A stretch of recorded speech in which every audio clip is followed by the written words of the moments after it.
Un pneu a un volume de 0,984 décalitres et une pression de 301 250 pascal. Lorsque le pneu est comprimé, son volume passe à 7,36 litres. On nous demande de calculer la pression du pneu qui est comprimé en pascal et en atmosphère. Passons à la résolution de l'exercice. Nous allons structurer nos réponses avec un tableau qui contient les données, les inconnus, les formules et ensuite on passera à la résolution. Alors dans le tableau des données, je note ce que l'on me donne au niveau de l'énoncé. On me dit que le volume de départ de mon pneu est de 0,984 décalitres. Puisque c'est le volume initial, on va l'appeler volume 1. Donc je note volume 1 est égal à 984 décalitres. Et ce pneu a une pression de 301 250 pascal. C'est notre pression initiale que l'on va donc appeler P1, pression 1.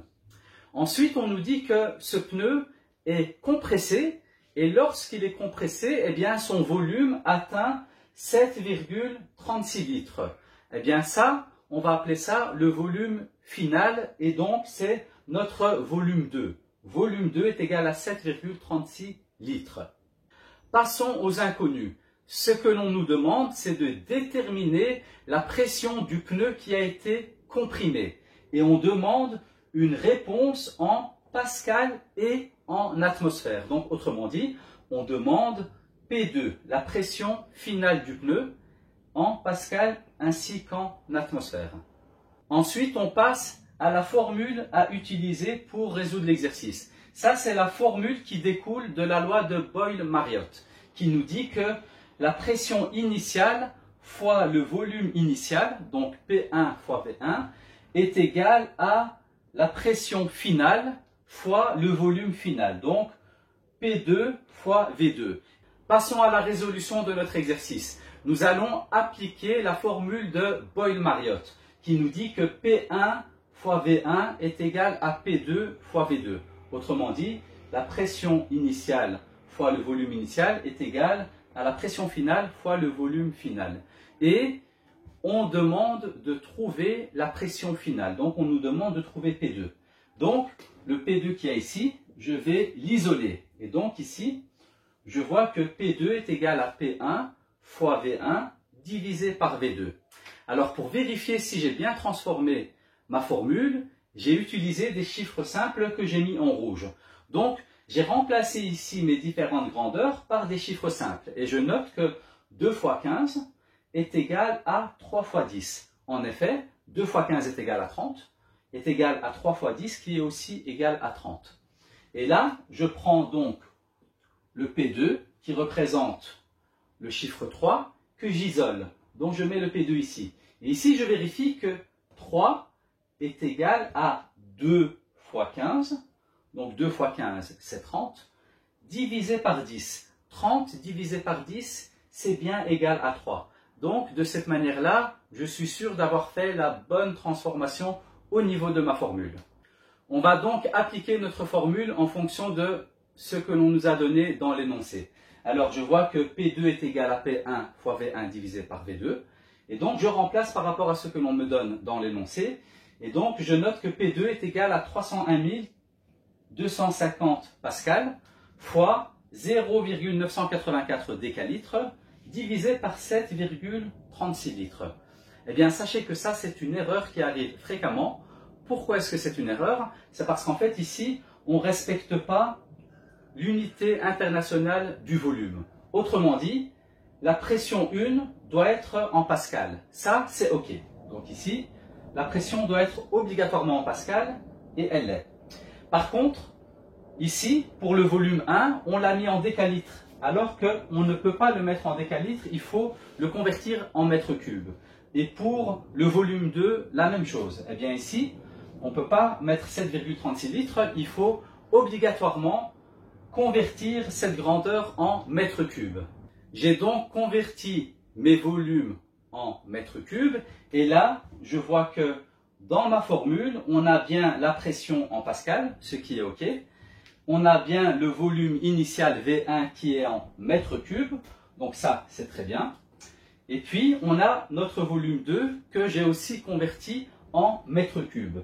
Et de cette manière-là, lorsque j'effectue les calculs, je me rends compte que je peux simplifier les mètres cubes ici et les mètres cubes là.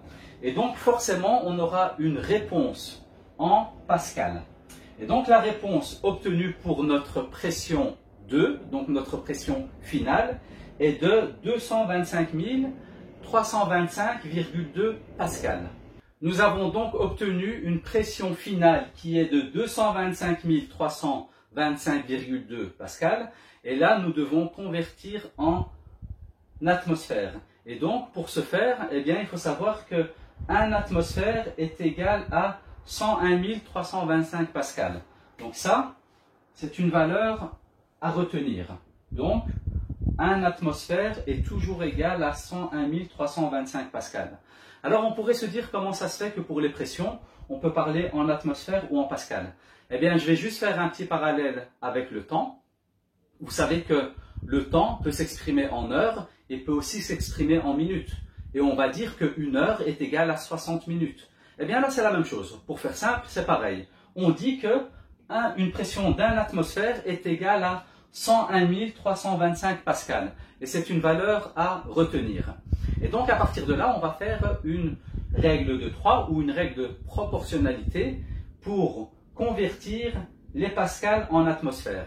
Eh bien ici, sachant que 1 atmosphère est égal à 101 325 pascal, eh bien on va passer à l'unité du pascal. Et donc, pour passer de 101 325 à 1, on va forcément diviser par 101 325.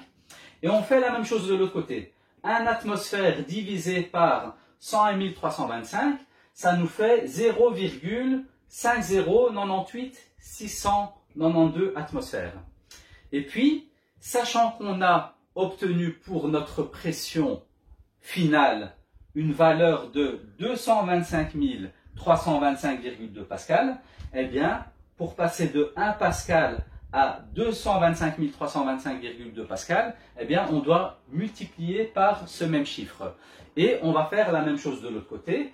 Donc, on va multiplier cette valeur par 225 325,2 et on obtient une pression en atmosphère qui est de 2,22 atmosphères.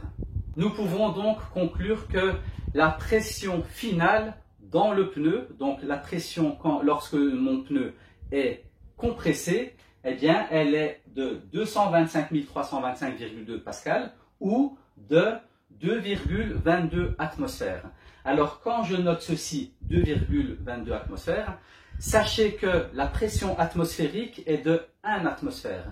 Ce qui veut dire que mon pneu, lorsqu'il est comprimé, eh bien, a une pression qui est 2,22 fois plus élevée que la pression atmosphérique. Merci d'avoir suivi cette vidéo et bon travail à tout le monde.